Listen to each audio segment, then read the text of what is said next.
The NIST Special Publication 837 and 853 are complementary standards, and CISSP CCSP students often confuse this in exams. They are not competing standards. I repeat, they are complementary standards, and in this video we will explain how.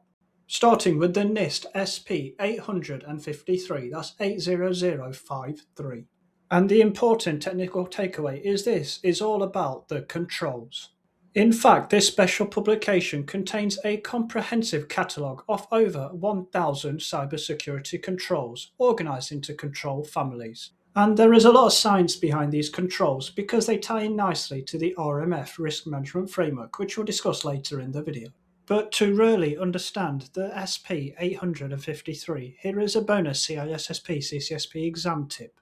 For anyone who is familiar with the ISO 27001 International Standard for Information Security Management Systems, ISMS, will know that the ISO 27001 has an annex document known as ISO 27002.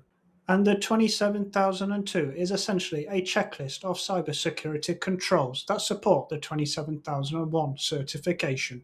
In fact, what you will find as a cybersecurity professional is that a lot of standards, especially control standards, are aligned to what is known as best practice. This means that whilst there are many different standards out there, they all loosely amalgamate into the same type of control, just said in a different way, which means all the standards can be aligned and amalgamated into one standard if you had to do this for auditing purposes. In other words, the best of both worlds if you wanted to report your compliance or your company's compliance against a multitude of standards using the similar type of cybersecurity controls across all the standards.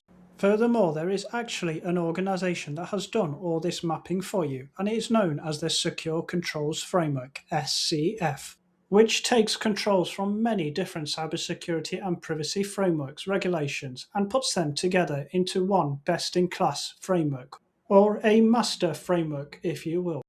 But for the purposes of this video, we will stick to these three big hitting control frameworks, being the NIST CSF, the ISO 27002, and the NIST 853 SP. But just for completeness, there are other standard control frameworks, such as the COBIT, the NIST 171, the CIS, the PCI-DSS, etc., etc. Important technical keynote, note that it can get very messy when you start bolting frameworks together. That's why the SCF is so great, since it's done all this amalgamation for you.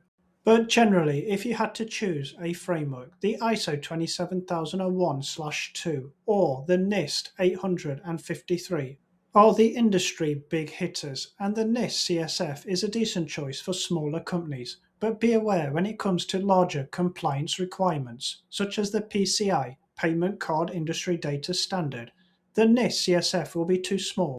But using the NIST SP 853 or the ISO 27001/2 will give you enough coverage and technical depth to cover the PCI-DSS control compliance requirement. Now, I wanted to give that overriding control compliance contextual information so that you understand there are multiple control frameworks. But for the purposes of this video, let's go back to the NIST SP 853. Now, to slightly expand on the 853, as mentioned, this is a comprehensive catalogue, but what I didn't mention is that this covers federal information systems. And this is important because what you might find in your studies and general knowledge is that the NIST SP 800 171 171 is a subset of 853. In other words, again, complementary, not competing. I wanted to mention this as this is not very clear in literature across the internet, and people have a poor way of explaining this, but in my studies and my research, this is essentially what it means. And I hope this demystifies this for you and saves you hundreds of hours of researching a very simple point. And if this did, please be sure to leave us a like to help support this channel's growth. Now, in the second part of this video, let's move on to the NIST SP 837-37. Now, the 837 is different to the 853 in that it's not about controls, it's all about the risk, or the RMF, which is the NIST Risk Management Framework. And the RMF was covered in a separate video on my channel, which you can find linked here if you want to know more, but at a very high level. And in the context of this overall analogy, Whilst the 853 and the 837 are different, they are at the same time complementary. In other words, two sides of the same coin. Now, what is the RMF? Well, it defines a 7-step life cycle: prepare, categorize, select, implement, assess, authorize, and monitor for managing risk. Again, refer to my separate video on my channel for a comprehensive breakdown of the RMF.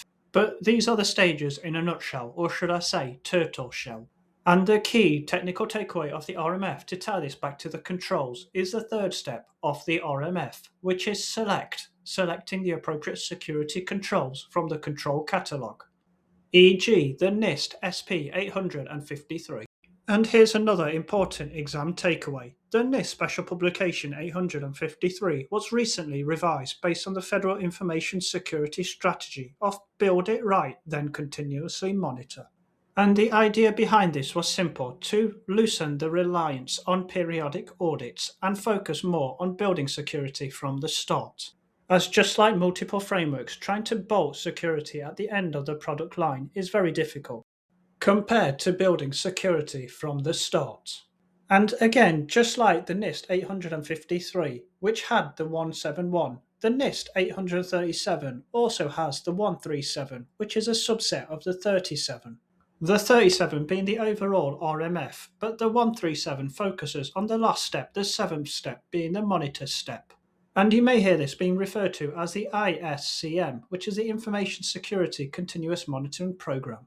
So, as you can see, both the NIST SP 853 for controls and the 837 for the risk both have subset special standards, being the 171 for controls and the 137 for the risks. It sounds so simple, but again, ladies and gents, I can't reiterate how overcomplicated people on the internet make this. So, to complete the RMF set, here's another special publication you may come across under the RMF space, which is the SP 830-30.